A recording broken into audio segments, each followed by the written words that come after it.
The crystal towers of Veltar shook as another explosion rocked the planet's surface. High Counselor Zephys pressed his translucent hands against the viewing window of the command center, watching his world die.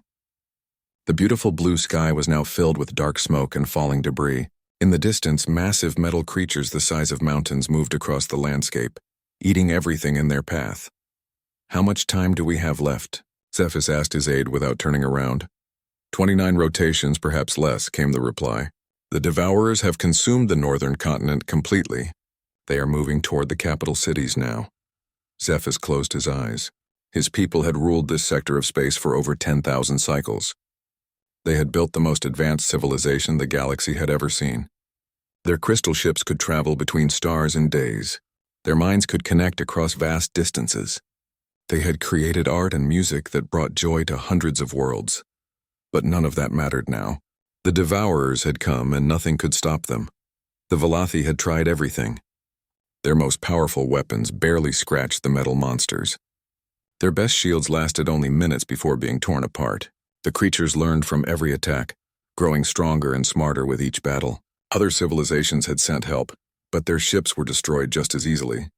"Sir," another aide called from across the room, "the defense fleet reports total losses in the orbital battle.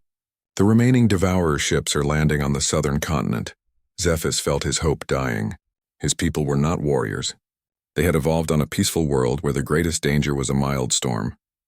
Their bodies were fragile, their bones thin and light. They solved problems with thought and cooperation, not violence. Against an enemy that only understood destruction, they were helpless. "There is one option left," said his chief advisor, approaching carefully. "The Deathworld database." Zephys turned around, his crystal-like face showing surprise. "You cannot be serious. Those worlds are classified as uninhabitable for good reason." "Not uninhabitable, sir. Just too dangerous for civilized species." The database lists 17 worlds where life evolved under extreme conditions. Worlds with predators, natural disasters, toxic atmospheres, and radiation. The beings that come from such places might be different from us. Different how? They might be violent enough to fight the Devourers. Zephys felt a chill run through his crystal body. The idea of asking violent creatures for help went against everything his people believed. They had built their civilization on peace and understanding. Violence was something they had left behind millions of years ago. But his people were dying. "Show me the list," he said quietly. The advisor activated a holographic display that showed 17 worlds scattered across the galaxy. Each one glowed with a dangerous red color in the database. As Zephys read the descriptions, his horror grew.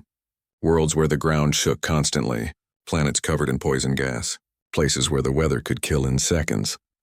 This one, the advisor pointed to a blue-green world near the galaxy's edge. "It is listed as Class 12 Deathworld. The highest danger rating in our database. What makes it so dangerous?" "Everything, sir. The planet has massive predators, diseases that kill in hours, weather that changes without warning, and radiation from its star.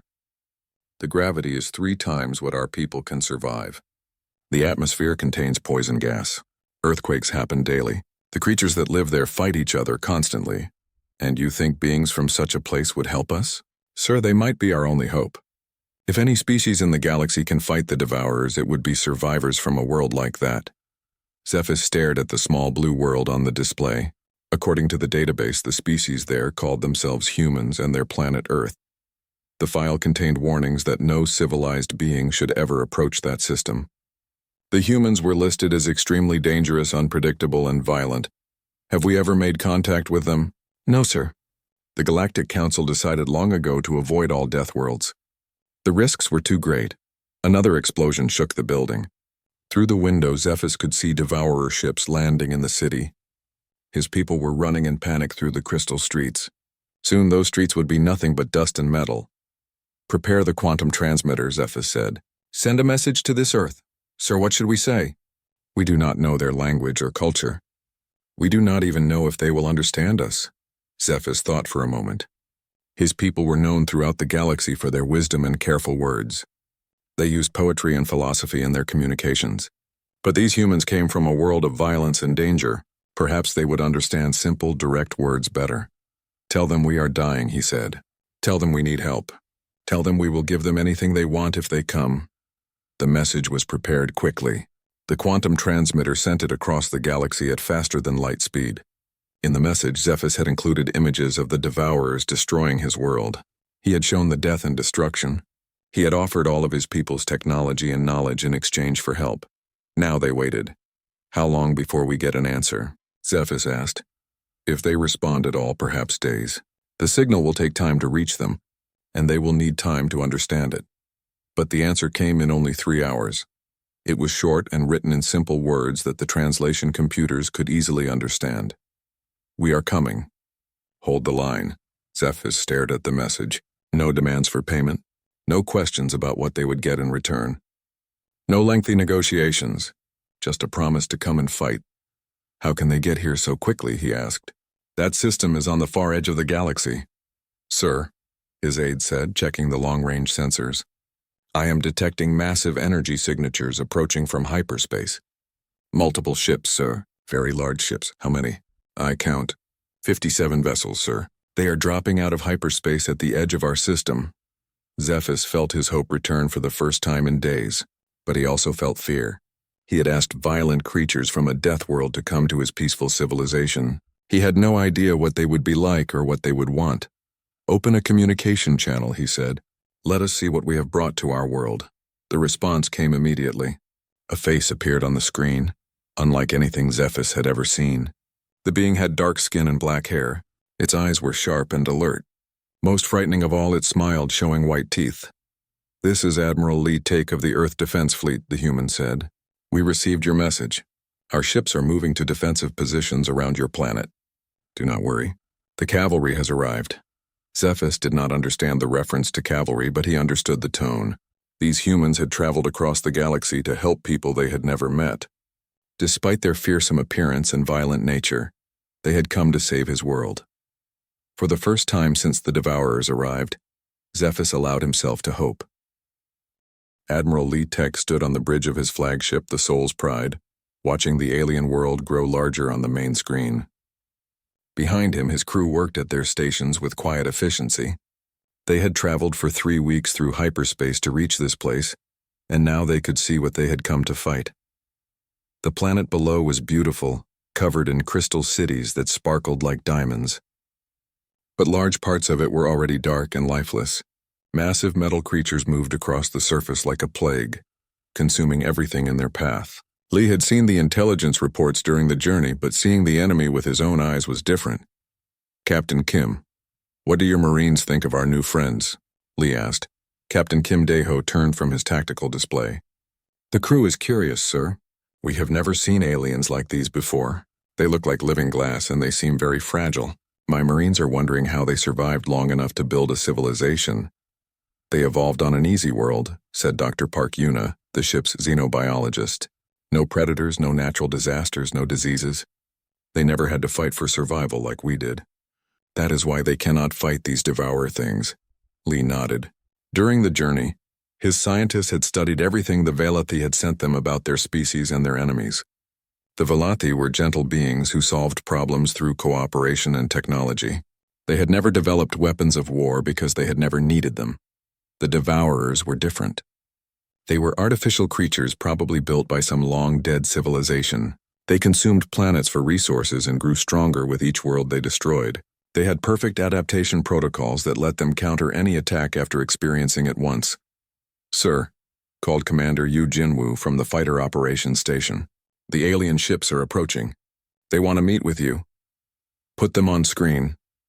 The image changed to show the bridge of a Velathi ship. It was beautiful, made of clear crystal with light flowing through it like water. The aliens themselves looked fragile and delicate, with translucent skin and large eyes. Their leader, who had introduced himself as High Counselor Zephys, stepped forward. Admiral Lee, we are grateful beyond words that you have come, but I must warn you. These Devourers are unlike any enemy we have ever faced. They have destroyed our entire defense fleet. They adapt to every weapon we use against them. Lee smiled, and he noticed several Velathi step back when they saw his teeth. Counselor, we appreciate the warning. But adapting to logical, predictable tactics is not the same as adapting to human tactics. I do not understand. You will, Lee said. Dr. Park, please explain to our allies what they need to know about humans. Dr. Park Yuna moved to the center of the screen. She had spent the entire journey preparing for this moment. Counselor Zephys, your people come from what we call a garden world. Your planet was safe and peaceful, so your species developed intelligence and cooperation to survive. This is admirable. And your world? Our world tried to kill us every day for millions of years. We had to fight predators with claws and teeth. We survived earthquakes, volcanoes, floods, diseases, ice ages, and asteroid impacts. We competed with other humans for resources.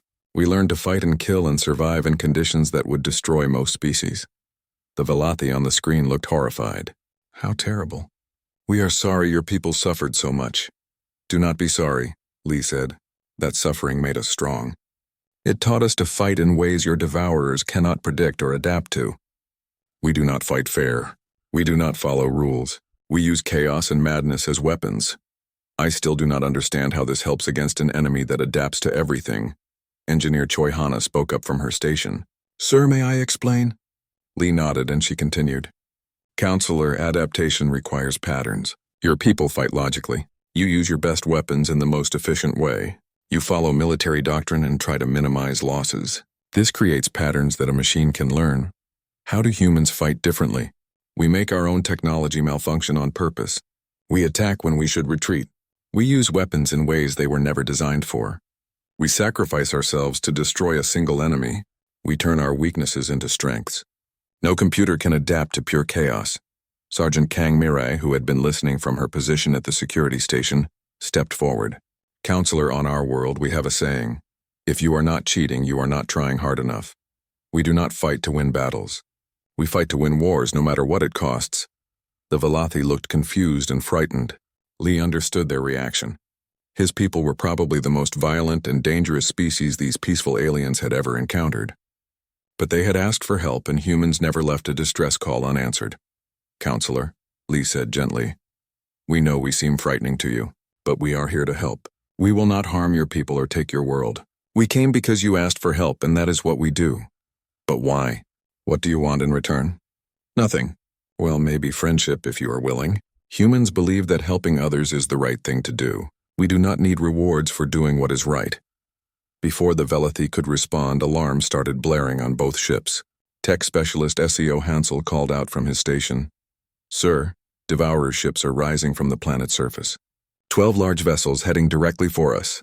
Lee turned to his crew. All hands, battle stations. This is why we came. He looked back at the screen. Counselor, you should pull your ships back to a safe distance. We will handle this. Admiral, please be careful. These creatures destroyed our entire fleet in minutes. Counselor, Lee said with a grin that made the aliens step back again. We are humans. Being careful is not how we do things. The human fleet moved into attack formation. Their ships were nothing like the elegant Velothi vessels. Where the alien ships were smooth and graceful, human ships looked like flying fortresses. They were covered in armor, weapons, and scars from previous battles. They looked dangerous because they were dangerous. The Devourer ships rose from the planet like metal mountains. They were massive, dark, and covered in weapons that glowed with deadly energy. As they approached, they scanned the human fleet, their adaptation protocols analyzing every ship, every weapon, every system. They are scanning us. Sir, reported Commander Yu, their computers are trying to learn our capabilities. Let them scan, Lee said. They will not learn anything useful. All ships begin random pattern maneuvers. Activate chaos protocols. The human fleet suddenly began moving in ways that made no sense. Ships that should have been protecting each other spread out randomly. Fighters flew in patterns that seemed completely insane. Weapon systems powered up and down for no apparent reason. On his ship, Engineer Choi Hana was deliberately introducing system failures and random errors into their targeting computers. Sir, I am making our weapons as unpredictable as possible. Our own gunners will not know where their shots will hit. Perfect, Lee said. The enemy cannot adapt to something we do not understand ourselves. The Devourers opened fire first, their weapons targeting the largest human ships with perfect accuracy. But the humans did not try to dodge in any logical way. Some ships flew directly into the weapons fire. Others spun wildly while shooting in random directions. One ship actually rammed itself into a small asteroid and used the explosion to change course. Sir, called Captain Kim over the communication system, My Marines are ready for boarding operations. We have prepared special equipment for close combat. What kind of equipment? Plasma torches, mining explosives, and some things we built from spare parts. Nothing the enemy computers will recognize as weapons. Lee laughed. Approved. Take the fight to them. As the battle continued, the Velathi watched in amazement and horror. The humans fought like madmen, using tactics that should have gotten them all killed. But somehow it was working. The Devourer ships, designed to adapt to logical military tactics, were confused by the complete chaos of human warfare. How are they doing this? Zephys asked his aide. I do not know, sir. Their tactics make no sense. They are attacking with damaged weapons, flying broken ships, and using equipment that should not work. But they are winning. On the Soul's Pride, Admiral Lee watched his crews work with pride. These were humans doing what humans did best, taking impossible situations and somehow making them work. They were outgunned, outnumbered, and fighting an enemy that had destroyed entire civilizations. But they were humans, and humans never gave up.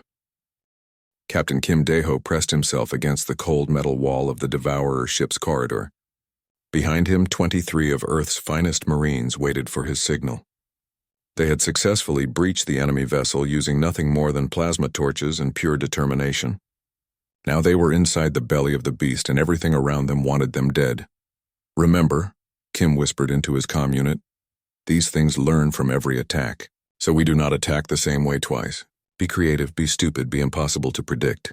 Sergeant Kang Mirai nodded from her position across the corridor. Her squad carried weapons that no military manual had ever described. Modified mining drills, welding torches, and explosives made from ship repair supplies. The Devourer computers would have no data on how to defend against such improvised weapons. The corridor ahead pulsed with red light as mechanical defenders approached. They looked like metal spiders the size of bears, with multiple arms ending in cutting tools and energy weapons. Their sensors swept the area, trying to identify the human threat and calculate appropriate responses. On my mark, Kim said. Squad 1, go crazy. What happened next would have made any military academy instructor weep. The Marines did not advance in formation. They did not use covering fire or tactical movements. Instead, they did exactly what Kim had ordered. They went completely insane. Private Bang Soo-young charged directly at the largest defender while screaming and swinging a plasma torch like a sword. The machine's computer tried to calculate his attack pattern, but there was no pattern. He was simply running forward and hitting things. Lieutenant Oh Seung-ho used his gravity boots to run up the wall and across the ceiling, firing his improvised weapon downward at random intervals. The defenders turned to track him, but he kept changing direction in ways that defied logic. Sergeant Kang threw her helmet at one machine to distract it, then jumped on its back and tried to reprogram it using a data pad and pure stubbornness. The machine spun wildly, trying to shake her off, but she held on and started singing an old Korean folk song at the top of her lungs. The Devourer defenders, designed to counter military tactics, were completely confused. Their adaptation protocols kept trying to predict human behavior, but human behavior in combat was apparently impossible to predict. Meanwhile, on the bridge of Soul's Pride, Admiral Lee watched the space battle continue. His fleet was taking damage, but they were also dealing damage in return. More importantly, they were learning how the enemy fought while keeping the enemy from learning how they fought. Dr. Park, Lee called to his xenobiologist, have you figured out how these Devourers think? Dr. Park Yuna looked up from her analysis station. I believe so, sir. They appear to use a collective intelligence system, similar to what we might find in an ant colony or beehive. All their ships and units share information instantly. So if one learns something, they all learn it? Exactly. But sir, I think I have found a weakness. Their collective mind processes information very logically. They expect their enemies to be logical as well. When faced with illogical behavior, their processing systems slow down. Engineer Choi Hana turned from her station. Dr. Park is right, sir. I have been monitoring their communication frequencies. Every time our people do something unexpected, there is a pause in their network traffic. They have to think about it. How long is the pause? 0.7 seconds on average. Not long, but in combat that is enough time to gain an advantage. Lee smiled. 0.7 seconds was an eternity in a firefight. If they could keep the enemy confused and constantly guessing, they could win this battle. All ships, he broadcast to his fleet, continue random attack patterns. I want maximum chaos. Make them think we are all insane. The space battle became even more wild. Human ships performed maneuvers that seemed to serve no purpose. They fired weapons that missed their targets on purpose, only to have the shots ricochet off asteroids and hit the enemy from unexpected angles. One captain actually flew his damaged ship into a Devourer vessel and used the explosion to destroy both ships, taking out a much larger enemy. Back inside the Devourer ship, Captain Kim's Marines had fought their way to what appeared to be a control center. The room was filled with mechanical creatures working at strange consoles made of living metal. When the humans burst in, the machines turned to face them with weapons ready. "New plan," Kim announced to his team. "We pretend to surrender, then attack when they get close." "Sir," Private Bang said, "that makes no sense. They will just shoot us." "Exactly. They will not expect us to do something that stupid." "Trust me." Kim dropped his weapons and raised his hands. His Marines looked at him like he had lost his mind, but they followed his lead. The Devourer machines approached cautiously, their sensors trying to understand this strange behavior. When the lead machine was close enough, Kim grabbed it and hugged it tightly, while Sergeant Kang attached an explosive charge to its back. The machine tried to shake him off, but Kim held on and started singing the same folk song Kang had been singing earlier. The explosion destroyed 3 machines and damaged several others. But more importantly, it confused the enemy network even more. Their collective intelligence was trying to process why humans would sacrifice themselves just to destroy a single unit. Tech specialist S.E.O. Hansel, who had been monitoring the ship's computer systems, suddenly called out, "Captain, I'm detecting something strange. The ship's main computer is running very hot. I think it is overloading." "Overloading how?" "It keeps trying to calculate our behavior patterns, but we do not have any patterns. The computer is stuck in a loop trying to solve a problem that has no solution." Dr. Park's voice came over the comm from the Soul's Pride. "Captain Kim, I need you to do something that will sound completely insane. I like it already. I need your Marines to start sharing human cultural information with their computer systems. Stories, songs, jokes, anything that shows how humans think. Why?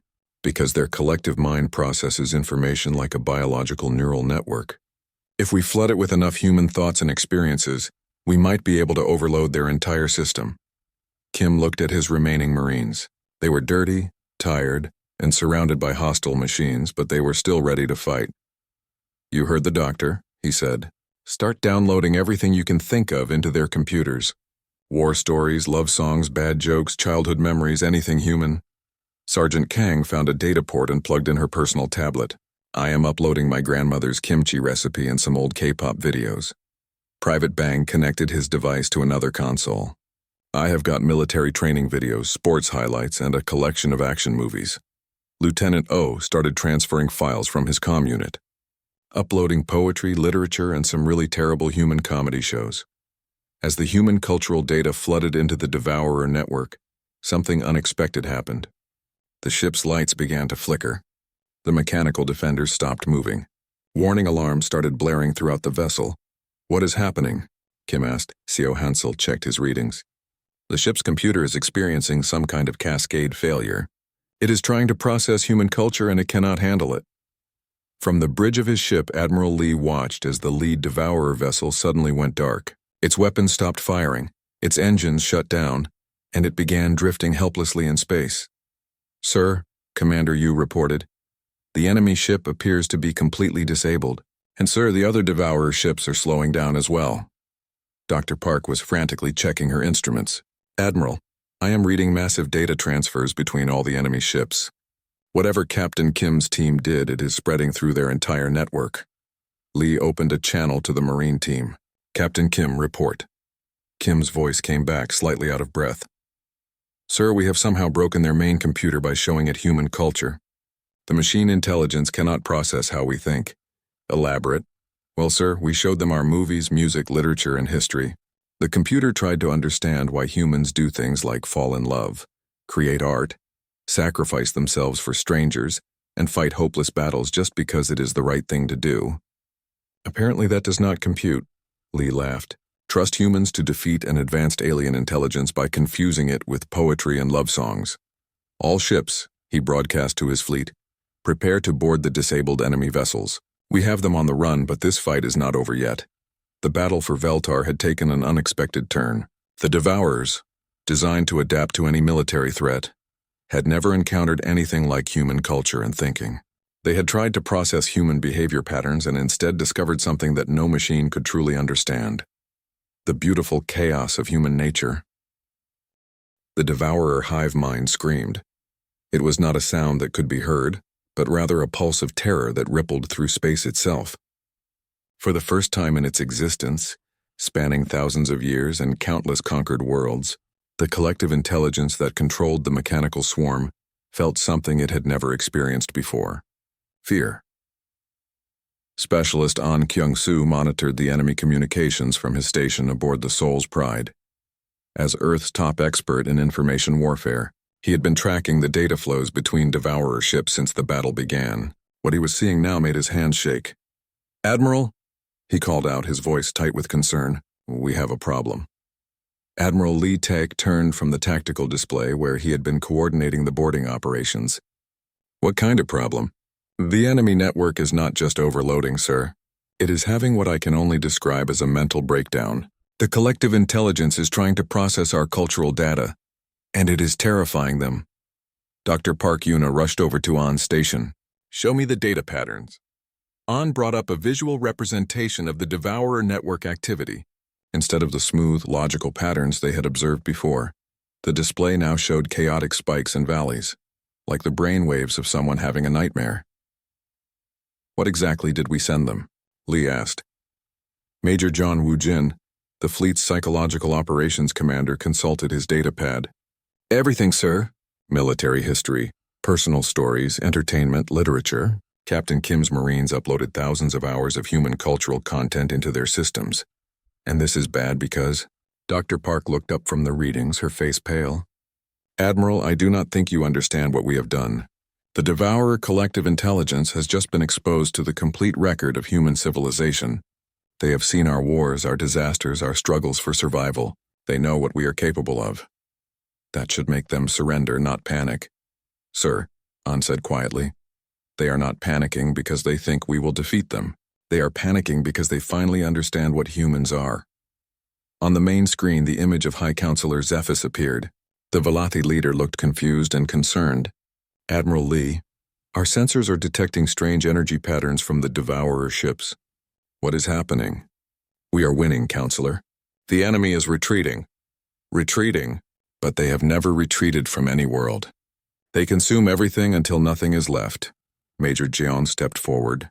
"Counselor, may I explain what we believe is happening?" Zephys nodded, and Jeon continued. "The Devourer collective mind processes information like a very advanced computer.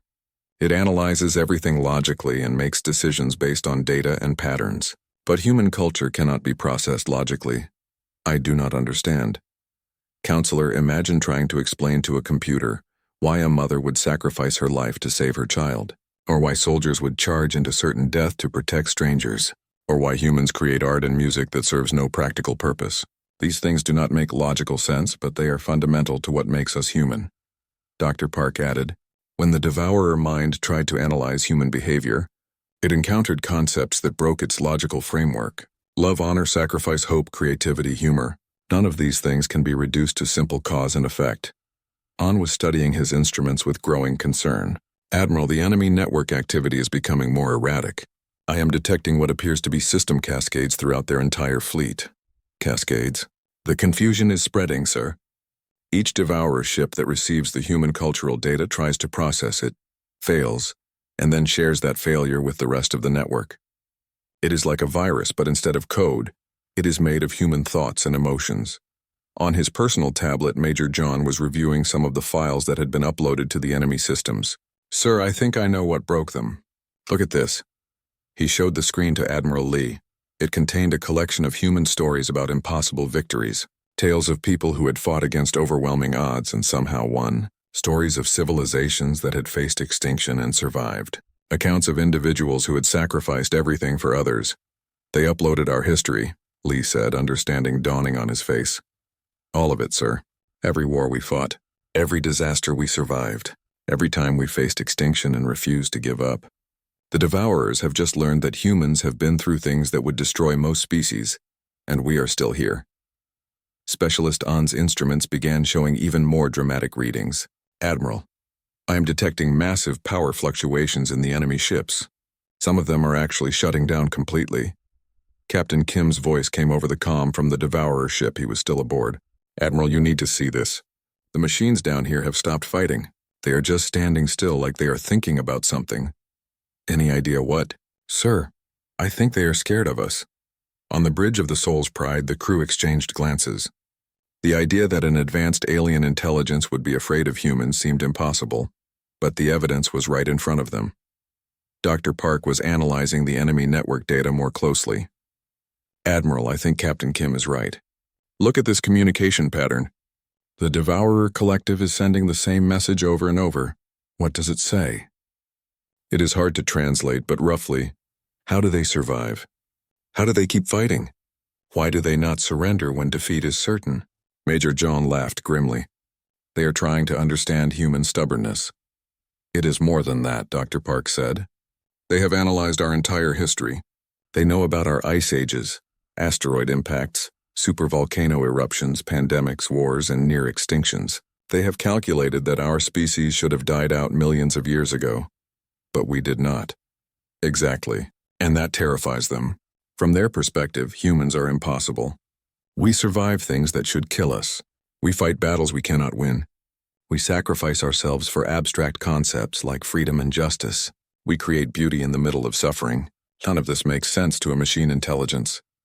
On suddenly looked up from his station with alarm. Admiral, the enemy fleet is powering up their engines. They are preparing to leave the system. Leave? They are retreating? It appears so, sir. All Devourer ships are moving away from the planet and toward the edge of the system. High Counselor Zephys appeared on the screen again, his crystal face showing amazement. Admiral, this is impossible.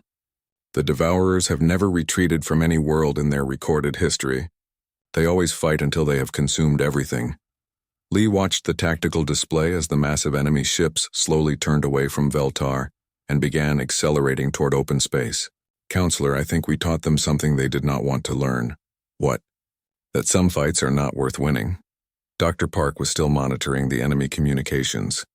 Admiral, they are sending a final message to their other forces in nearby systems. What does it say? She paused, checking her translation again. Warning, avoid the human Deathworlders. They are dangerous beyond calculation. Classification updated, extinction level threat. Captain Kim's voice came over the comm again. Sir, the machines on this ship have completely shut down. It is like they just gave up. Return to your ship, Captain. Bring back any useful intelligence you can carry. As the human Marines evacuated the disabled Devourer vessels, Admiral Lee watched the enemy fleet disappear into hyperspace. They had won, but not in any way he had expected. They had not defeated the Devourers with superior firepower or better tactics. They had defeated them by simply being human. Sir, Commander Yu called from his station. We are receiving communications from other systems. Word is spreading about what happened here. What kind of communications? Distress calls, sir. Other civilizations are asking for help against various threats. They want to hire human Deathworlders, Lee smiled. It seemed that Earth's reputation was about to change dramatically. They were no longer the dangerous unknowns from a hostile world. They were the people you called when everything else had failed. The galaxy was about to learn what humans had always known. Sometimes the best way to solve an impossible problem was to be too stubborn to give up. 6 months after the Battle of Veltar, Ambassador Nam Hyejin stood in the newly constructed Crystal Hall, watching delegates from 47 different species argue about trade agreements. The Great Meeting Hall had been built jointly by humans and Velothi, combining Earth's practical engineering with alien crystal technology. The result was something beautiful and functional, which seemed to be becoming a theme in human-alien cooperation. Ambassador, said her aide Lieutenant Park Seojin, the Regelian delegation is asking again about hiring human military advisors. Tell them what we tell everyone, Nam replied. Earth Defense Forces do not work as mercenaries, but we are happy to help with genuine humanitarian crises. It had been a difficult few months for Earth's diplomatic corps. Word of humanity's victory over the Devourers had spread quickly through the galaxy, and suddenly everyone wanted to hire human soldiers. Some species offered vast wealth, others promised advanced technology, and a few had even offered entire star systems in exchange for human military protection. But Earth had made its position clear from the beginning. Humans would not become the galaxy's hired guns. They would help those who truly needed help, but they would not fight other people's wars for profit. High Counselor Zephys approached from across the hall, his crystal form catching the light beautifully. In the months since the battle, he had become Earth's strongest advocate in the Galactic Council. Ambassador Nam, I have wonderful news. The Council has approved the establishment of the first joint research station. That is excellent news, Counselor. Where will it be located? In the asteroid belt of your own solar system. We believe it will be safer there. Nam smiled. It was funny how quickly the galaxy's perspective on Earth had changed. Before the battle, Earth was considered too dangerous for civilized species to visit. Now it was seen as the safest place in the galaxy, protected by the most effective military force anyone had ever encountered. Across the hall, Fleet Admiral Song Youngman was in deep conversation with delegates from 3 different species. Song had replaced Admiral Lee as the overall commander of human forces when Lee had been promoted to head the new Deathworlder Corps. The Corps was Earth's answer to the galaxy's growing requests for help, a volunteer force that specialized in impossible missions. Admiral Song called Ambassador Nam as she approached the group. How are our new friends settling in? Very well, Ambassador. The Andromedan refugees have established a colony in the Tau Ceti system, and the Crystalline Collective has agreed to share their shield technology with our research teams. The Andromedan situation had been Earth's second major intervention. Their homeworld had been destroyed by a natural disaster, leaving millions of refugees with nowhere to go. Most species in the galaxy had offered sympathy but little practical help. Humans had simply shown up with colony ships and transported the entire Andromedan population to a new world. The Crystalline Collective case had been different. They were an artificial intelligence that had achieved consciousness, but was being hunted by their creators. When they asked Earth for asylum, the Galactic Council had been horrified. Harboring a rogue AI was considered extremely dangerous. Humans had listened to the collective's story, decided they deserved freedom like any other thinking being, and told their creators to leave them alone. When the creators had refused, a single human destroyer had positioned itself between the collective and their pursuers. The message had been simple. You will have to go through us. The creators had decided their runaway AI was not worth fighting Earth's Deathworlder fleet. Any word from the Outer Rim situation? Nam asked. Captain Kim's team should be arriving at the Helix Nebula tomorrow, Song replied. The report suggests some kind of space plague that is affecting navigation systems. Right up our alley, really. Nam nodded. The Outer Rim crisis was exactly the kind of problem humans seemed uniquely qualified to handle. A mysterious phenomenon was causing ships to lose control and crash into each other. Dozens of species had tried to solve it using advanced sensors and computer analysis. Humans had volunteered to fly directly into the affected area and figure out what was happening the hard way. Lieutenant Park approached with his datapad. Ambassador, we have 3 new requests for assistance. What kind of assistance? The first is from the tentacled philosophers of Regulus 7. They say their planet is being invaded by something they describe as mathematical impossibilities. That sounds like our kind of problem. What else? The second is from a mining colony that says their equipment has become self-aware and is holding them hostage. Also sounds like us. And the third? A distress call from the edge of the galaxy. Someone claiming to be the last survivor of a dead civilization, asking for rescue from something called the darkness between stars. Admiral Song looked interested. The edge of the galaxy? That is unexplored territory. No one knows what is out there.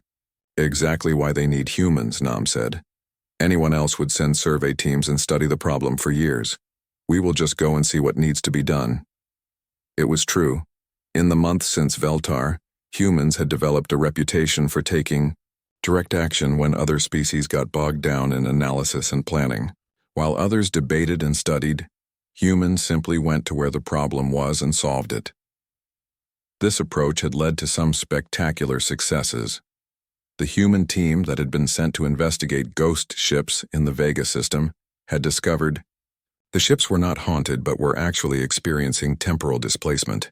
Instead of calling for theoretical physics experts, they had rigged up a solution using spare parts and fixed the problem in 3 days. The team sent to deal with a reality storm in the Capella region had figured out that the storm was actually a dimensional rift caused by an ancient weapon. While other species tried to calculate safe approaches, humans had simply flown into the storm and shut off the weapon by unplugging it. "The council meeting is starting," announced Counselor Zephys. "Ambassador, they will want to hear about Earth's new initiative." Nam took her place at the speaker's podium as delegates from across the galaxy found their seats. The crystal hall fell silent as she began to speak. "Friends and allies, 6 months ago, humanity received its first distress call from the stars. We answered that call because it was the right thing to do. Since then, we have learned that the galaxy is full of problems that seem impossible to solve." She paused, looking out at the assembled delegates. "But humans have never been very good at accepting that something is impossible. On our world, we have a saying, 'The difficult we do immediately, the impossible takes a little longer.'" There were sounds of amusement from several species who had learned to appreciate human humor. "Today, I am announcing the expansion of the Deathworlder Corps. We are establishing permanent response teams in 12 sectors of the galaxy. These teams will be ready to respond to any crisis, any disaster, any impossible situation that requires immediate action." The Rigellan delegate raised the appendage. "Ambassador, what will Earth require in return for this service?" "The same thing we have always required. Nothing. We ask only for friendship and cooperation. When we need help, we hope you will remember that we were there when you needed us." The Andromedan delegate, speaking through a translation device, added, "The Andromedans pledge their full support to this initiative. We have seen what humans are capable of when they decide to help." Similar pledges came from around the hall. The Velothi offered their crystal technology. The collective promised computational support. The mining guilds offered raw materials and logistics. As the meeting continued, Nam felt a sense of pride in what humanity had accomplished. They had come to the stars not as conquerors or merchants, but as helpers. They had built alliances not through force or trade deals, but through simple acts of kindness and courage. After the meeting, she stood with Admiral Song on the observation deck of the station, looking out at the stars. Earth was visible in the distance, a small blue dot that had somehow become the galaxy's unofficial emergency responder. "Admiral, do you think we are doing the right thing?" she asked. "Ambassador, in the past 6 months we have saved 4 civilizations, prevented 2 wars, and solved a dozen crises that had stumped the galaxy's best minds. I think we are doing exactly what humans were meant to do." Nam's communicator beeped with an incoming message. She read it and smiled. "What is it?" Song asked. "A message from the edge of the galaxy. That survivor we heard about? They are not alone. There are thousands of refugees out there, fleeing from something they call the eternal hunger. They need immediate evacuation." Song was already reaching for his comm unit. "I will contact Captain Kim and the rapid response team." "Wait," Nam said. "This sounds bigger than a single team mission." "How much bigger?" "I think this is a job for the entire Deathworlder fleet." Song grinned. "The whole fleet? The aliens are going to think we are crazy." "Admiral, we are humans traveling across the galaxy to rescue people we have never met from a threat we do not understand. Of course we are crazy." As they watched, ships began launching from the human section of the station. Within hours, the largest humanitarian fleet in galactic history would be heading toward the unknown dangers at the edge of space. Because someone had called for help, and humans always answered.